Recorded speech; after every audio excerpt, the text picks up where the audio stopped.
Hello, hi Achievers! My name is Flavia Costa. I am your CPE teacher, and I'm here today for our second class of the CPE Preparation Week.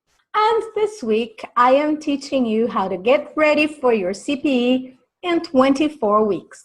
CPE is the Cambridge C2 Proficiency exam. It is the most prestigious qualification in the world for non-native English speakers. A well-structured CPE preparation program will help you achieve a higher level of English. And a CPE certification will be beneficial to you because it will promote your image as an extremely rare professional in the market, helping you attain your career goals. The strategies I will show you today are the ones I use when teaching my students. In today's class, I'll show you how to set out on that CPE preparation journey. I will tell you the topics I consider essential when studying, and I will show you what you need to develop to feel ready, to get ready for that CPE preparation exam date. Beyond that, in the end, I will give you 3 practical tips about apps and websites that I use with my students when preparing for CPE exams.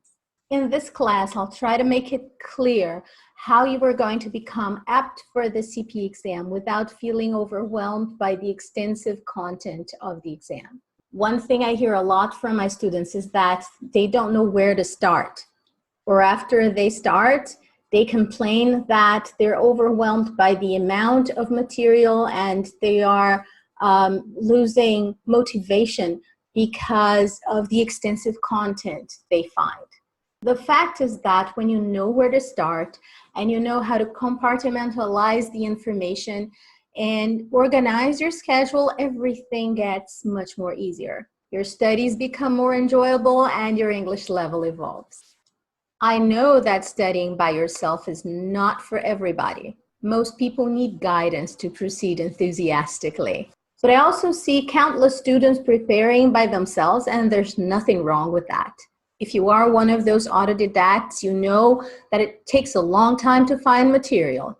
It takes even longer to learn how to use the material you found. And it takes knowledge and effort to keep up with your studies with motivation. So I hope this week's lessons help you save time and develop more conviction that you're heading in the right direction.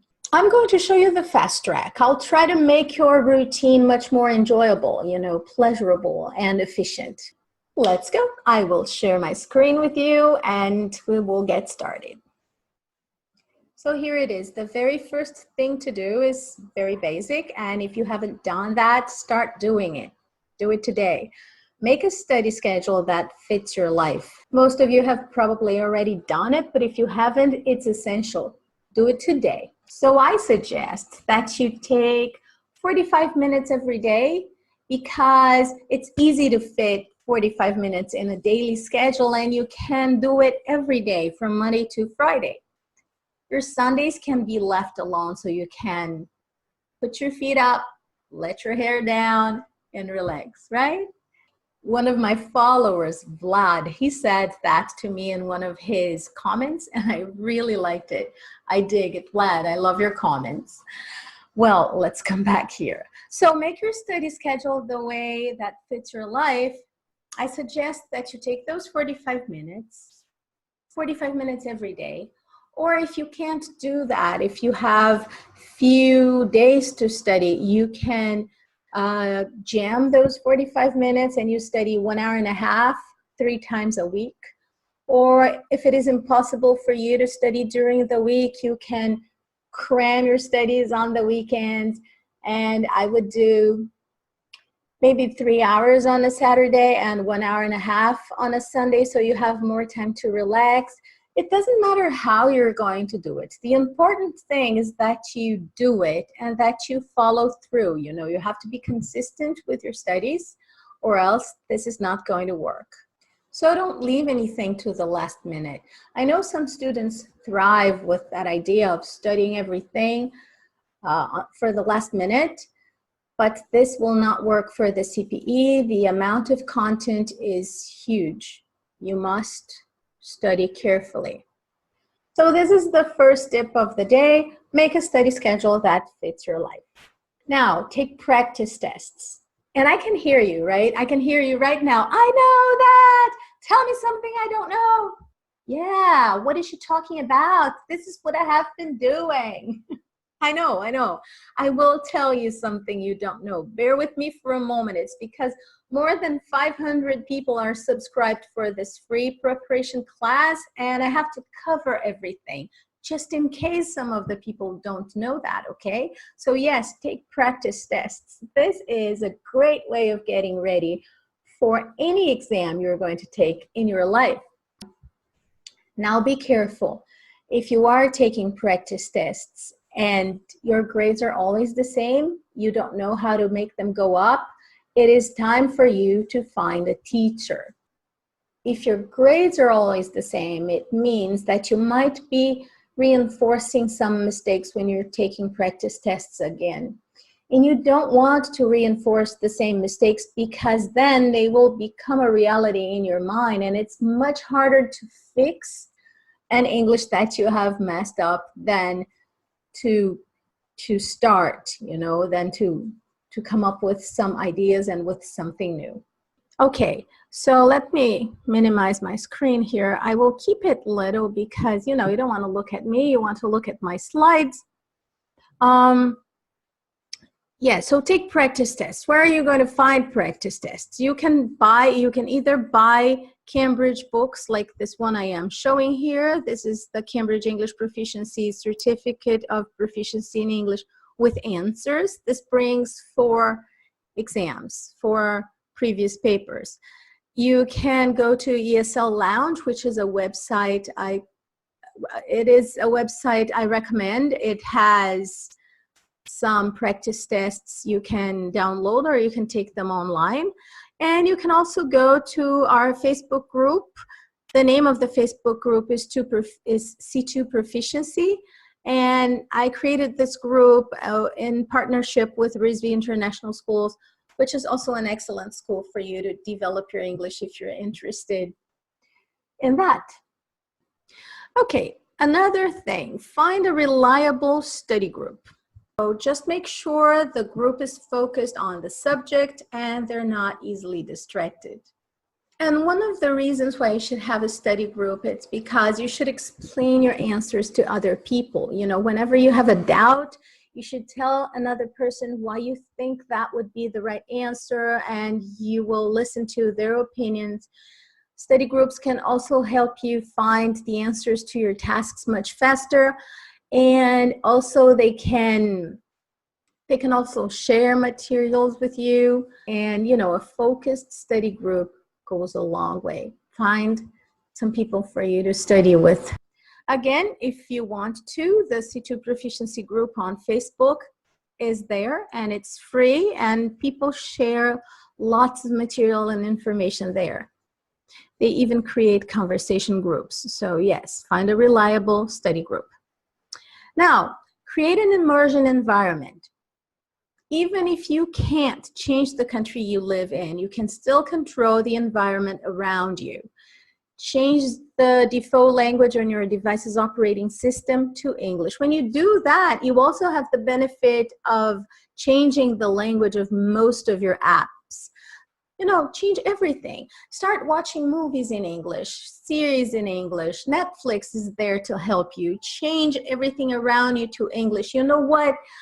There are some expatriates that move to other countries and they never get to learn a word of the language of their host country because they create their own bubble. They insulate themselves from the language around them. They only meet their own people, they only speak their own language, and you can flip that idea around, creating your own immersion bubble. You can surround yourself with English. It only takes a little bit of creativity to see beyond the limitations you're facing. So create an immersion bubble, create an immersion environment as much as you can. Use visual aids. You might have noticed, let me remove my screen from here. You might have noticed that I send those phrasal verbs with pictures every week on social media. And the reason I do that is because image helps you remember. It says it here. Visual remembrance can aid your readiness considerably when taking the exam. This is especially beneficial when learning concepts. So when I talk about concepts, I'm talking about phrasal verbs, collocations, idioms, new words with their prepositions, you know, with their collocations. So whenever you find vocabulary words or expressions that you don't know, try to refer to a picture or to a sentence that keeps the concept in context. You know what I mean? So this is one example of images I put on social media. To pass off is to make people believe that a person or thing is something else. See, so I have a little cat trying to pass off as a lion. And by doing that, you are going to create this picture in the back of your brain. And when you're taking the exam, you were bound to remember that image. If you do not have the time, or if you don't want to put so much effort into finding pictures, you can draw, right? Even if you're not a good artist, just a few scratches on the paper are going to help you remember. When you're taking the exam, you're going to see that word and you're going to remember yourself drawing that. So this is an excellent neuroscientifically proven method, and this might be something that you still didn't know. All right, so let's move on. Create a syllabus. The syllabus is an outline of everything that you should learn over your studies. It's an excellent place to start. So if you don't have a syllabus for the CPE, I will give you one. I will send you one for you to download by the end of the last class, because I have to put everything together, but I will give you a really good image of how the syllabus for the CPE should, of what the syllabus for the CPE should look like. Mostly, when you are preparing for the CPE, you have been studying English for your whole life, and grammar might not be an issue for you. However, you must study that. It's really important that you review grammar structures. Most of the mistakes that are made out there, it's because people don't know that if they could fix their previous grammar mistakes, maybe they wouldn't make those mistakes anymore. So when you're creating a syllabus, make sure to include grammar and vocabulary words and practice tests. All kind of practice that you can add, okay? So here's my step-by-step strategy. Let's go. Never study the exam in the order it appears. It gets tiring and boring, it generates anxiety, and it is counterproductive. You know, teachers should always consider the order in which they present their studies, because this is the core of the learning process, and the order I've prepared has been shown productive, and this is what I'm going to show you. This is how I usually prepare students, and I truly believe that you can prepare yourselves that way as well. Another tip here is change skills every 45 minutes, and this is really a thing. The brain is only able to maintain an accurate focus for around 45 minutes before it begins to lose steam. So set your alarm clock. If you like relaxation, use breathing techniques. If you like movement, go exercise. For people who like music, listen to music. Go cook, take a shower, go do something different. Give your brain a rest every 45 minutes. When you study too much, your subconscious mind will trigger something in there that will cause you to lose motivation, and you don't want that. You will need to pace your studies, and you don't want your motivation to go down. So this is why I advise you to change skills every 45 minutes. Shift your attention and give your brain a true rest from what it was previously focusing on. Using the internet is not a brain break. Go breathe, go work out, go do something else. Still about brain breaks, during the exam you should drink some water and tell your brain that you're giving it a break. count to 10 with your eyes closed, breathing slowly, and move on. I say that because 2 of the papers in the CPE are longer than 45 minutes, right? The reading and use of English takes 1 hour and a half, and the writing paper also takes 1 hour and a half. So since you're not allowed to enter your examination center wearing anything electronic, and you're not allowed to wear a wristwatch during the exams, what you are going to do is, as soon as you feel that your mind is not functioning properly anymore, because it happens, you know, it happens, and you're too tired, you're going to sit down, close your eyes, count to 10, breathe in and out, grab your water, because you are allowed to take a clear plastic bottle of water, okay? It's better to relax and breathe in for 10 seconds than to make mistakes because your brain is malfunctioning. Okay, so here we go. When you were beginning your studies, after you created your timetable and you had set the hours that you're going to study, you're going to start by learning the contents of the exam. Take the sample exam from the official Cambridge website. It's free, and see how much you would score today. There are 2 exams in the Cambridge official website. You can download the paper-based one, and you can take the computer-based one within the Cambridge website. And yes, this is great practice for you. And you must also prepare physically. And by preparing physically, I mean that your body needs to learn how to sit for 3 hours and 30 minutes in a row. So it is also a physical task. You must take 1 complete practice test every month until the day of your exam. You are going to get a paper. If you're going to take the paper-based exam, you're going to print the paper-based exam. You're going to sit down and you're going to take the exam for the entire period.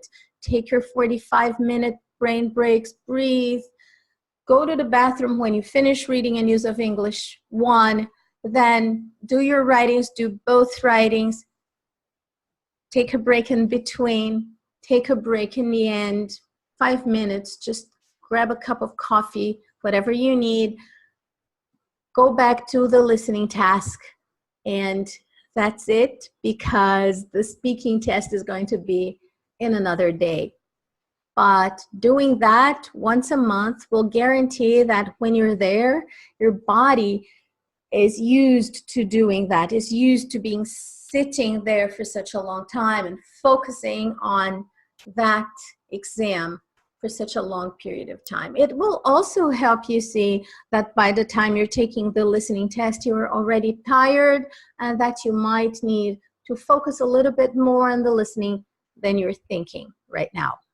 Organize your syllabus again, right? I think I have said that differently before.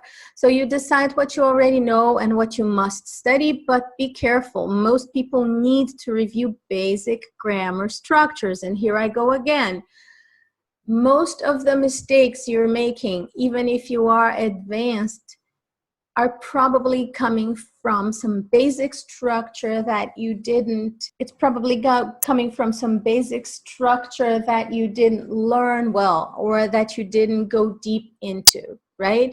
If you have been teaching English for a long time, then you are teaching grammar, and this is also helping you learn grammar more, because you have to explain. Every time you need to explain something, you are learning 80% more than your students.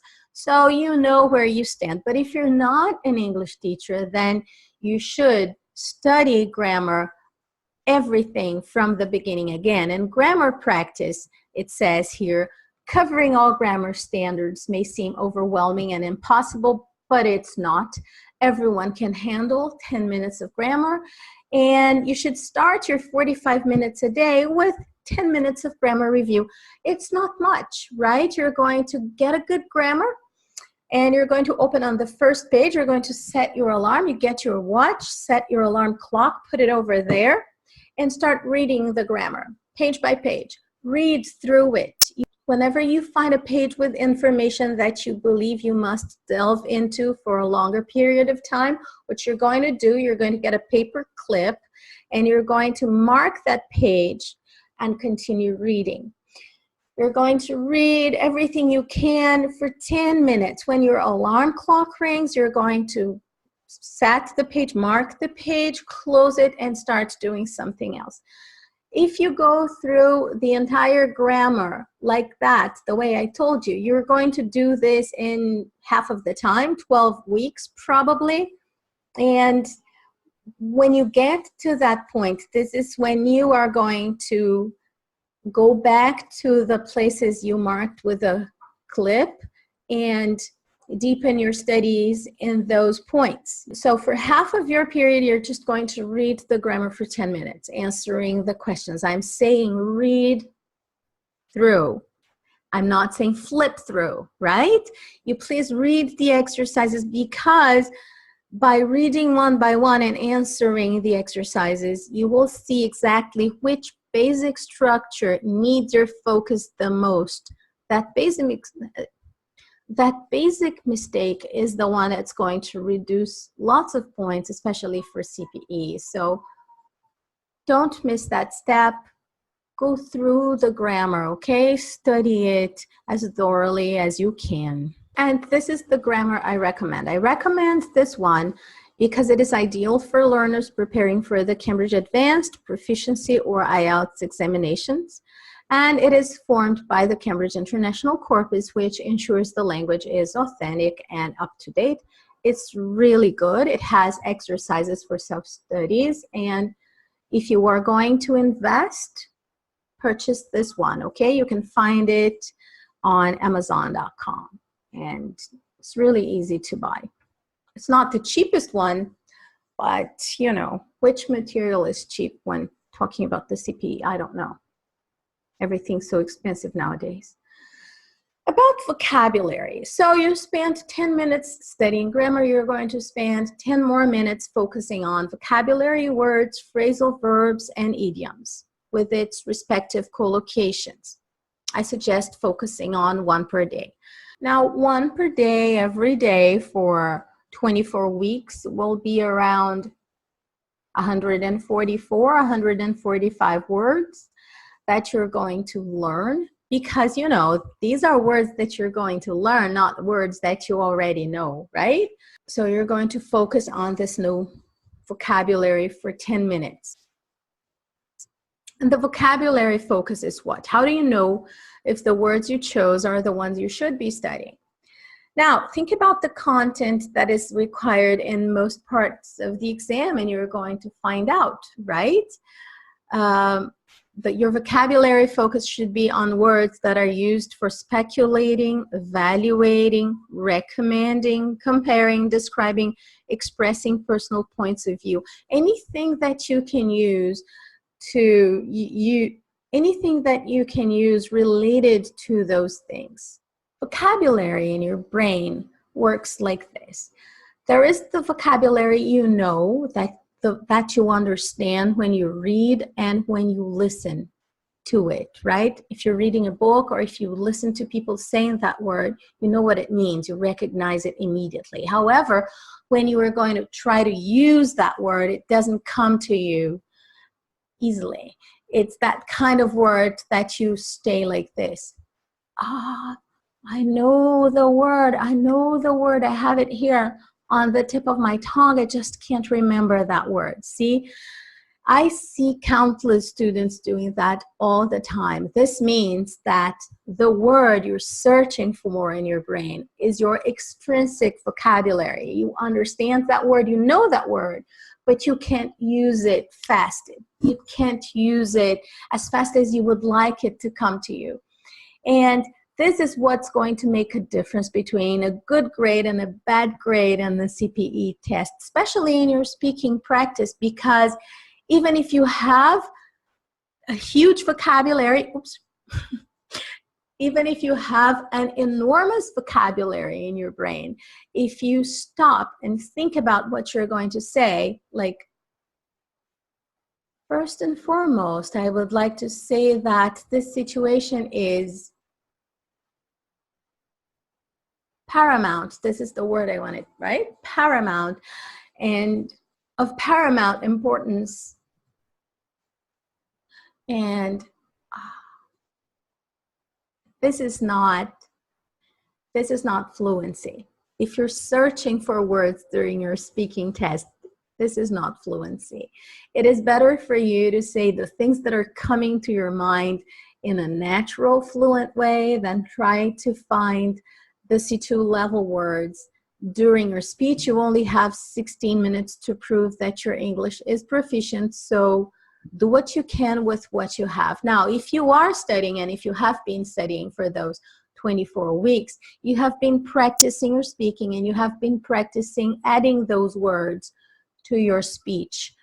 More important than adding the new words that you're learning is using the words that you already have. So this is what I meant.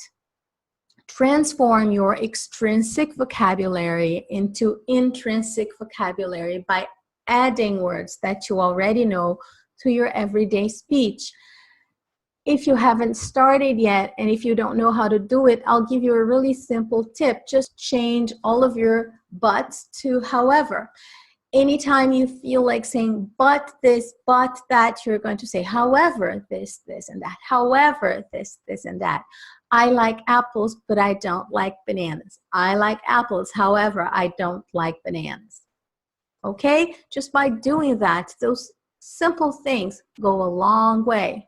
It will also make it faster for you to write when you were taking the writing test. Remember, you were running against the clock, so you need to find your words fast. And here we are. Turn your extrinsic vocabulary into intrinsic by using words you already know. This is really important.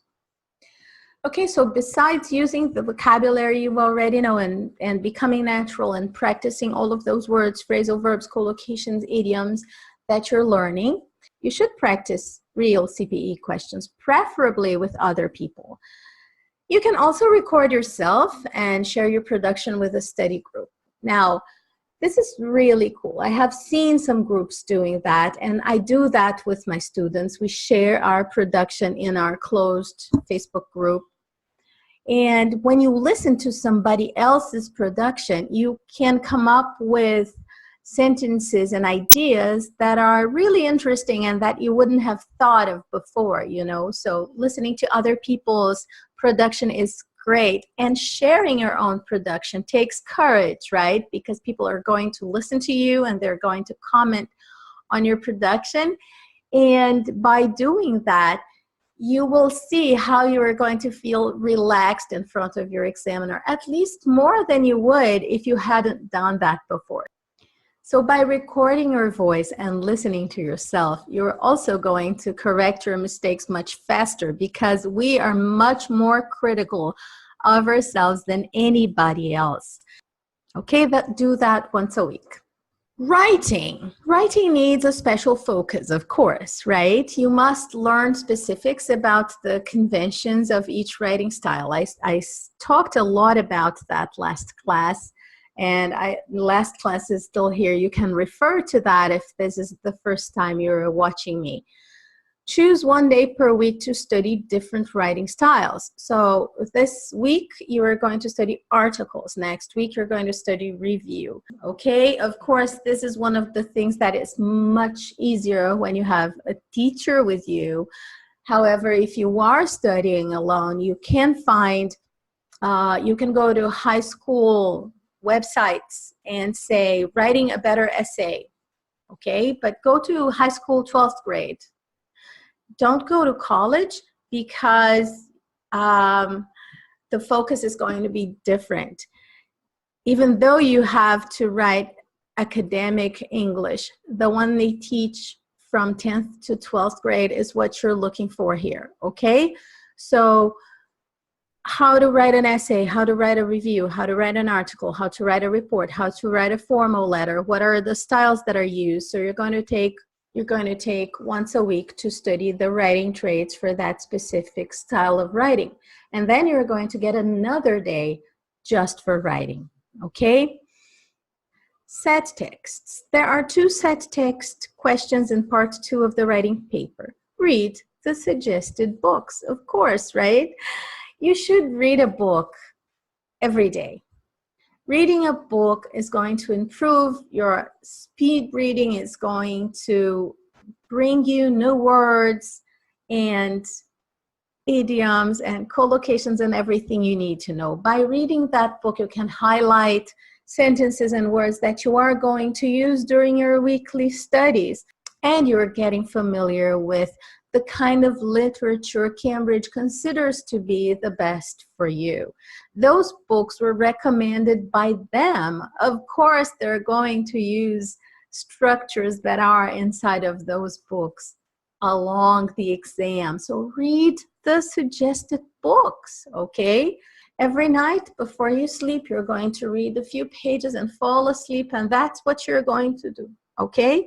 Highlight the words, highlight the expressions that you think are interesting and that you could use while you're speaking, that you could use while you're writing. You are going to read with focus. You are going to have fun reading, but you're going to focus on the things that you can take from the books into your exam. Now, how about the listening? You should already be listening to everything you have chosen to insert in your own immersion bubble, right? You are following your favorite series, you're following your favorite comedians, you are watching your movies in English, you're listening to music in English, you're doing everything in English, so your listening is naturally getting enhanced. But more than that, you have to take the practice tests. So just choose one day of the week for taking the listening practice tests, and you will be fine. Now, the reading and use of English. Reading and use of English is 40% of your grade. 40% of your grade is a lot. So it needs some extra love besides the grammar lesson in the beginning of each class and the book you're reading to improve your reading speed. Everything is going to help you, but you need to focus on reading and use of English exercises really, really much. So you are going to take at least 2 days a week to do that. Let's take a look here at the week at a glance I created. If you study 45 minutes 5 times a week, your week should look like that. 10 minutes of grammar when you are reading that grammar. Through the grammar, taking the exercises mentally. 10 minutes of vocabulary where you are searching for new words and things that you found within the exam and within the books that you're reading, plus 25 minutes of reading and use of English practice. Okay, so the reading and use of English paper will take a longer part of your time. Take one part at a time. Take the reading and use of English. Well, if you are doing the smaller ones like parts 1, 2, 3, and 4, take 2 or 3. Okay, correct yourself, see how you did, and go do something else with your life. Immersed in your English bubble. Okay, everything around you is going to be in English. Even the YouTube channels you watch. But this is not actually studying, okay? Watching YouTube, following teachers on social media is, of course, it helps and it's a lot of work and it consumes your time, but you're not effectively studying. You are studying if you sit down and do this, okay? This is what's going to help you pass. So, next day, 10 minutes of grammar, 10 minutes of vocabulary, 25 minutes of listening. So every day is going to be the same, but one day you're going to focus on a practice test of the reading and use of English. The other day it's going to be listening. The other day it's reading and use of English again, reading and use of English twice a week. The other day you're going to record your voice and practice for the speaking test. Have fun while doing that. Okay, and it's a lot of work. You're going to find yourself making mistakes that you didn't know you made. One day, you're going to study a writing style. After you finish studying all of the writing styles and you know exactly what you're doing, you can just read somebody else's production. You know, you have a study group, people are going to start sharing their writing, and you can read and help them develop their ideas and get ideas for yourself with other people's writings. This exchange is precious, okay? And then you were going to focus on writing for one entire day because you were, oops, I forgot the I here. Sorry, writing has an I here. So you're going to focus on the writing for one entire study day. You're going to sit there and write for 45 minutes, okay? And then you're going to give your brain some time to process and recharge because we need that, and you know we need that. Here, read a book every night before you sleep. Focus on sentences and expressions you want to incorporate, and then add them to your week. I thought I had made another mistake. It's because I need my 45-minute break. If you decide to do it differently, 1 hour and a half, 3 times a week, you can do your 10-minute grammar and vocabulary plus 25-minute reading and use of English. When you take a break, you come back and continue doing reading and use of English for that day. On the other day, you're going to do the grammar vocabulary, and then you will do the 25-minute listening practice, take a break, and focus on speaking. If you can, find somebody to talk to and have a speaking class. This is going to be great. You have 45 minutes here. Usually classes are of 1 hour, but speaking lessons have relaxing moments within. We're always telling jokes, so it's not as tiring. And then the last day, you're going to study grammar for 10 minutes, vocabulary for 10 minutes, 25 minutes studying your writing style. You take a break, and then you go write. Read a book every night before you sleep, okay? Focusing on the sentences and expressions you want to incorporate and add them to your week. Be consistent. And this is what I had to tell you today. I hope you liked it. Oh, the tips, right? I said I was going to give you 3 tips. Let me get my cheat sheet here of things that I have to tell you. Just a minute. So the first tip I have for you is use Anki.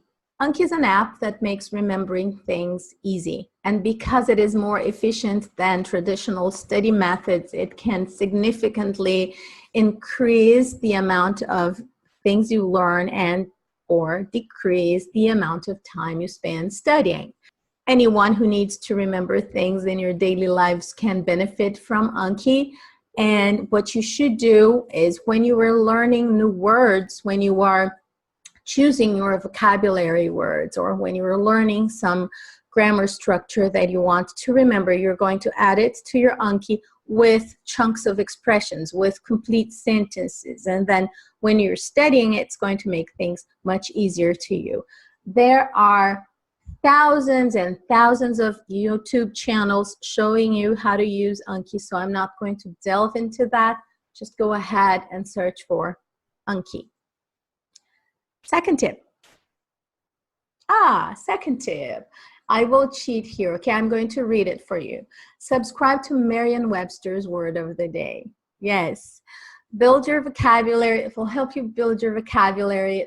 And it sends you a new word every day in your email, and they're good words for you to practice. So if today I don't know what word I'm going to study in my 10-minute vocabulary choice, open your email. Merriam-Webster will have sent you a word that you can study. Yay, isn't that great?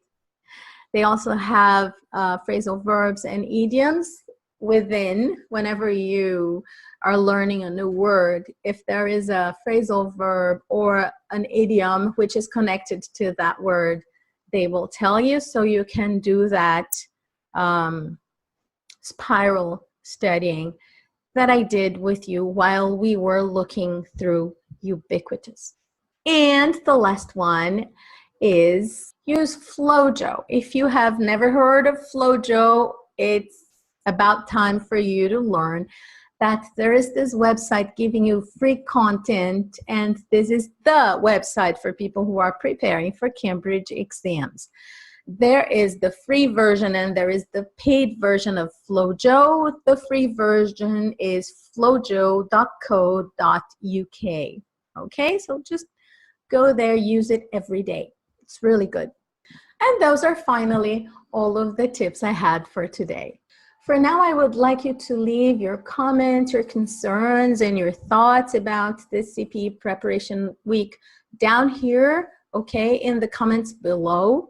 I will come here every day and take a look to see if there's anything new. I will answer everybody through here. Please keep it here because it will be easier for me to find you here, okay? And let's talk about next class. Next class I consider really important. I am going to show you expressions that are useful for your speaking tests, expressions, words, and collocations, everything that you could add to one speaking exam. I hope you like it.